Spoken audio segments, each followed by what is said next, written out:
Hi everybody, Tony Miller, the Bearded Rogue here, and in order to help Tiffany out on her channel, I agreed to record some videos to help her fill the time she's on vacation, so let's get to it.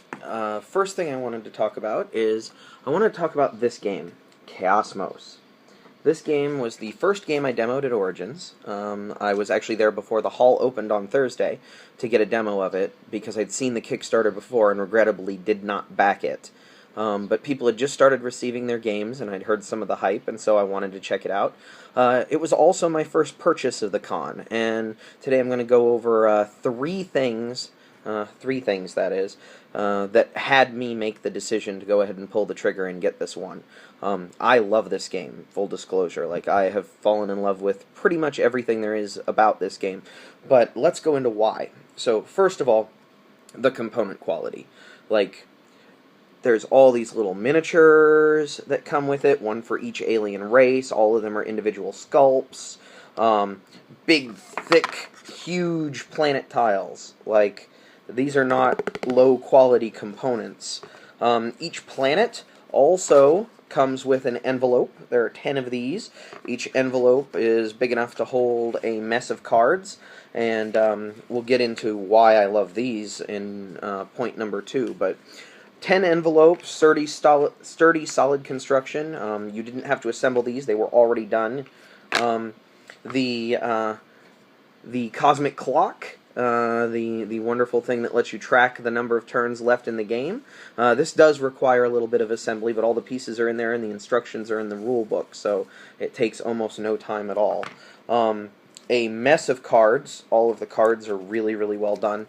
I guess my point is that, number one, the thing I love about this game is that even though this is the first game from Mirrorbox, that's the creators, the publishers is Mirrorbox Games, the component quality is like something you would find in a Fantasy Flight release, like something that you would find in one of the major companies, and this is their first game. I've read through the rule book. I taught myself how to play with the rule book. I taught other people how to play with the rule book.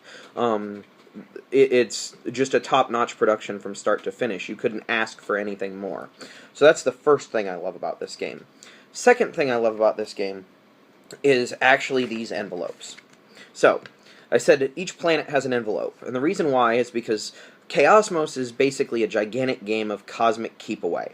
Everybody is looking for this one card, the ovoid here. Basically, the world is ending, the entire universe is ending, and whoever is in possession of this artifact, the ovoid, at the end of the game, or when the countdown timer runs out, wins. So, at the beginning of the game, all of the cards in the game are hidden. They're distributed amongst all of the envelopes. And the envelopes that the players, for the players' starting planets, have more cards than the others. So somebody may start with this in their hand. However, since the objective is to run around and find it, and have it at the end of the game, there is no other objective. You can't win by wiping everybody else off the map. You can't win by having more cards than anybody else. It's literally that one card is the only thing that wins you the game. It's a gigantic deduction game, or a bluffing game if you're the one who happens to have it. Do you keep it in your hand? You only have 7 cards. If anybody beats you in combat, they can look at your whole hand and just swipe it from you. Do you stash it on a planet and hope nobody finds it?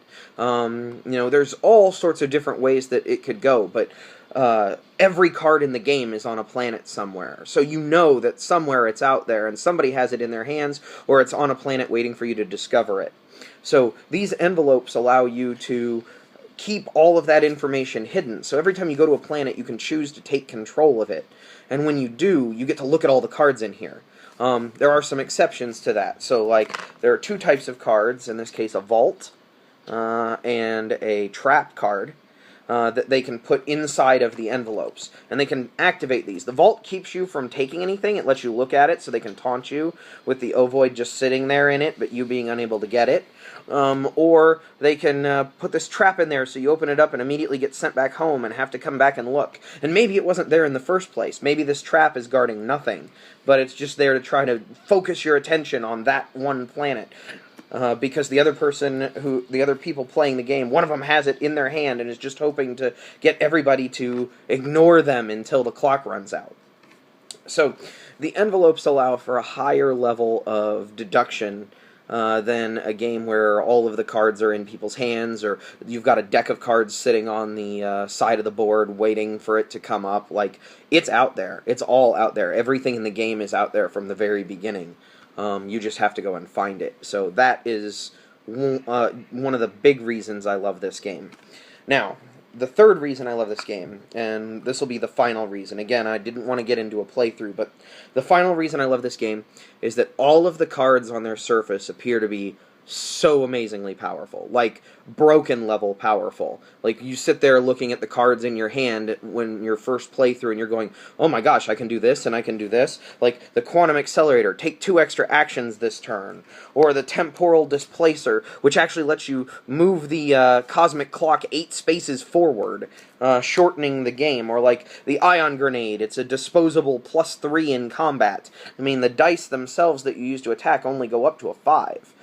They do have the mirror symbol there, and they can potentially, this is also a cool thing, so I'll mention it, they can also potentially go up to infinity if you roll the mirror symbol on both sides, but like +3 in combat is very decisive. Like, most of the bonuses are like 1s and 2s, so, you know, you have to discard it, however. Speaking of 2s, you have all of the weapons in the game. Like this subsonic shock gives you a +2 in combat. Again, +2 is pretty big. The imps are all +1. However, if you can get the imp food, all of your imps suddenly become +2. Each one gains a +1. So you could have a whole mess of power just sitting in your hand. You know, this is a lot of cards to have sitting in your hand, but that's a lot of power. So why do all of the cards appearing broken on the surface really work for me? Well, here's why. Because every single one of these has a counter. Every single one of them. There's no card in the game that doesn't have some sort of a counter that appears to be just as broken. So if you remember the vaults, locking everything away, well, guess what? There are magnetic keys in the game that let you bypass vaults. You just have to find them. What's really rude is when somebody locks a key in a vault so you can see it and you know that you can't get the vault open. But, yes, keys. You can get keys to open all of the vaults. This Temporal Displacer, which takes away turns from the game. The Quantum Accelerator is a direct counter to it. Now I've got extra actions. I only normally get 3 a turn, but this gives me 2 more.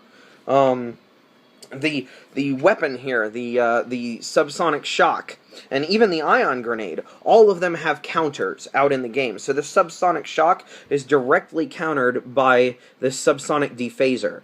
So this subsonic dephaser not only cancels this card, but it gives the person who played it a +2. So now suddenly it's a 4-point swing. You were winning by 2, and now I'm winning by 4, because this card is worth nothing. So, or that stack of imps that looked so impressive with their imp food. Imp immunity. That's right, your imps do nothing. I don't have any extra strength, but your imps are useless, so you have a mitt full of cards that does you no good. So, the reason this is important is because all of the cards are powerful. You will never have a card in your hand and go, I don't really ever want to play this, or this card does nothing for me. Every single card does something for you. The question is whether or not the counter is out there. So, in my group, like, we've started gathering the defenses for the attacks that we plan on using. That's the other thing, is that unless it's like this Quantum Accelerator has this little whirlpool, it doesn't go away. So this subsonic shock, I can run around and just keep kicking people's butts with this thing over and over and over again all game long, unless somebody has the defense card. So, as I said, in our group, people race to get the defense card for the attack they plan on using. It eats a card slot up in their hand, so instead of 7 cards, they effectively have 6, because there's only 1 of each of these in the game.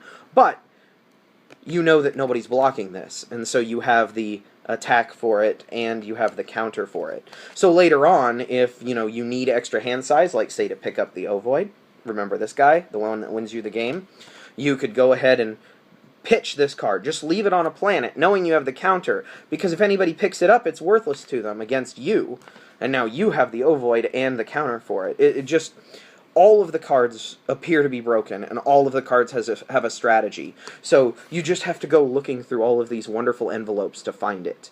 Once you find it, you can exploit it, and then hopefully outlast everybody else until the cosmic clock ticks down to 0. And that's the 3 main reasons I love Chaosmos. again, I had a real good time doing this, and expect to see a few more. Thanks.